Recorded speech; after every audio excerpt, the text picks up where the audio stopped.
পাবনা ঐতিহ্যের শহর, মিষ্টির স্বাদে ভরপুর, অথচ রাজনীতির মাঠে বারবার দেখা দিয়েছে তিক্ততা। ২০২৪ সালের ৫ আগস্ট ঢাকার রাজপথে গণ অভ্যুত্থানের ঝড়ে ভেসে যায় ক্ষমতার পালকি। সাবেক প্রধানমন্ত্রী শেখ হাসিনা দেশ ছেড়ে পালিয়ে যান ভারতে। এরপর থেকেই দেশ জুড়ে একটাই সুর, নির্বাচন চাই, অবিলম্বে নির্বাচন চাই। অবশেষে ঘোষণা এলো ২০২৬ সালের ফেব্রুয়ারির প্রথমার্ধেই জাতীয় নির্বাচন।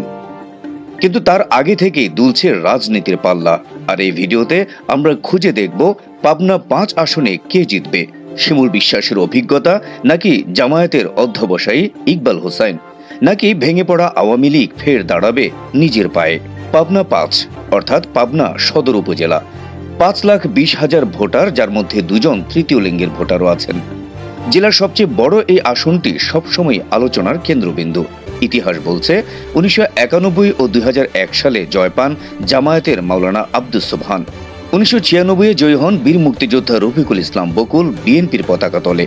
তবে সড়ক দুর্ঘটনায় অকাল প্রয়াণে শেষ করতে পারেননি মেয়াদ।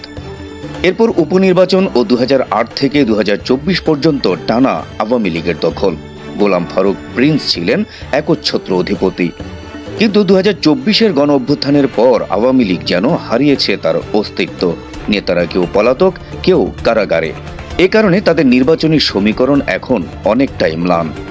এই শূন্যতায় সুযোগ পাচ্ছেন বিএনপি প্রার্থী অ্যাডভোকেট শামসুর রহমান শিমুল বিশ্বাস, চেয়ারপারসনের বিশেষ সহকারী ও কেন্দ্রীয় শ্রমিক দলের প্রধান সমন্বয়ক। শিমুল বিশ্বাসকে ঘিরে হাওয়া বইতে শুরু করেছে আগে থেকেই। তিনি শুধু রাজনীতিবিদ নন, বরং পারিবারিক ট্রাস্ট ও ব্যক্তিগত উদ্যোগে মসজিদ, মাদ্রাসা, সাধারণ মানুষকে সহায়তা দিয়েছেন দীর্ঘদিন। এই মানবিক কর্মকাণ্ড তাকে দিয়েছে আলাদা জনপ্রিয়তা। নির্দেশনা আসার আগেই তিনি সভা সমাবেশ, কর্মী সংযোগ আর মতবিনিময়ে ব্যস্ত ছিলেন। আর প্রাথমিক মনোনয়ন পাওয়ার পর যেন বেড়েছে তার গতিবেগ। কর্মীরা বলছেন, শিমুল ভাই শুধু নেতা নন, আমাদের আশার প্রতীক। তবে এখানেই শেষ নয়, জেলা বিএনপির আরও কয়েকজনও মনোনয়ন প্রত্যাশী। মাহমুদুর নবী স্বপন, আনিসুল হক বাবু, শেখ আবু ওবায়দা তুহিন, তাদের উপস্থিতি শিমুলের জন্য চ্যালেঞ্জ হতে পারে। তবে কেন্দ্রীয় নেতৃত্ব শিমুলের দিকেই ঝুঁকছে বেশি। পাবনা ৫ আসনে এক অদ্ভুত নাটকীয়তা, যেখানে জামায়াতে ইসলাম একসময় মাওলানা আব্দুস সোবহানের নেতৃত্বে ছিল শক্ত, সংগঠিত ও আদর্শিক ভিত্তির উপর দাঁড়িয়ে, সেই আসনেই আজ প্রশ্ন উঠছে দলের ভেতরকার শৃঙ্খলা ও সিদ্ধান্ত নিয়ে। অন্যদিকে মঞ্চের কেন্দ্রবিন্দুতে এখন প্রিন্সিপাল মাওলানা ইকবাল হোসাইন। সোবহানের মৃত্যুর পর দল বারবার ভরসা রেখেছে তার উপর। দীর্ঘদিনের পরিচিত মুখ, এলাকায় তার রয়েছে গ্রহণযোগ্যতা। কিন্তু এবার তাকে ঘিরেই জমে উঠেছে ঝড়। শুরুটা হয় কানাঘুষা দিয়ে। দলের ভেতর থেকেই অভিযোগের তীর ছুটতে থাকে চাঁদাবাজি, দুর্নীতি, ছাত্র হত্যার মামলার আসামিদের সঙ্গে আতাত। অভিযোগ জমতে জমতে একসময় বিস্ফোরণে রূপ নেয়। পাবনার সদর উপজেলার পুষ্পপাড়া বাজারে রাস্তায় নেমে আসেন তারই দলের একাংশ। বিক্ষোভ, মানববন্ধন এ যেন জামায়াতের গোপন দ্বন্দ্বের প্রকাশ্য নাট্যমঞ্চ। তাদের স্লোগান কানে বাজে, ইকবাল হোসেন মনোনয়নের নৈতিক যোগ্যতা হারিয়েছেন। ফলে সামনে আসে আরেকটি নাম, মাওলানা আব্দুর রহিম। যেন বিকল্প নায়ককে হাজির করা হলো রাজনৈতিক মঞ্চে। এত সব ঘটনায় চমকপ্রদ এক বৈপরীত্য চোখে পড়ে। জামায়াত সবসময় তাদেরকে ক্যাডার ভিত্তিক আদর্শিক শৃঙ্খলার দল হিসেবে তুলে ধরে এসেছে, যেখানে কেন্দ্রের সিদ্ধান্তই চূড়ান্ত, ভিন্নমত প্রকাশ মানেই শৃঙ্খলা ভঙ্গ। কিন্তু পাবনা ৫-এ এসে সেই নীতি যেন ভেঙে পড়ছে। কেন্দ্রীয় সিদ্ধান্তকে চ্যালেঞ্জ করছে স্থানীয় নেতাকর্মীরাই। রাজনীতির পাঠশালায় এটি নিছক কোনো দ্বন্দ্ব নয়, বরং দলীয় আদর্শের ভিত কাঁপিয়ে দেওয়া এক নাটক, যার মঞ্চ এখন পাবনা ৫ আসন। আওয়ামী লীগের অস্তিত্ব এখন প্রশ্নবিদ্ধ।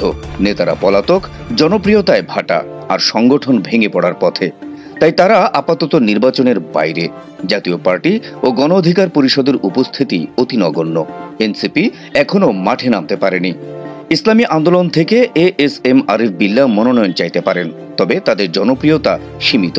ভোটাররা বলছেন, চাঁদাবাজি, দখলবাজি আর বালুমাটির অবৈধ ব্যবসা থেকে মুক্তি চাই, উন্নয়ন চাই, কর্মসংস্থান চাই, সড়ক চাই। তারা এবার নেতার নামের চেয়ে বেশি গুরুত্ব দিচ্ছেন প্রতিশ্রুতিকে, এবং কে সেই প্রতিশ্রুতি বাস্তবায়ন করতে পারবেন। পাবনা ৫ আসন, যেখানে আওয়ামী লীগের পতাকা আজ ম্লান, বিএনপি ঘরে তুলছে আশার আলো, আর জামায়াত দাঁড়িয়ে আছে দ্বন্দ্বের অগ্নি পরীক্ষায়।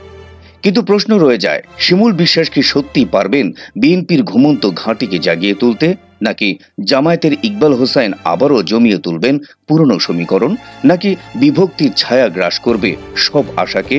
উত্তর মিলবে ফেব্রুয়ারির ভোট যুদ্ধে, যেখানে মিষ্টির শহর পাবনা আবারও নির্ধারণ করবে বাংলাদেশের রাজনীতির কোন পথে হাঁটবে আগামীকাল।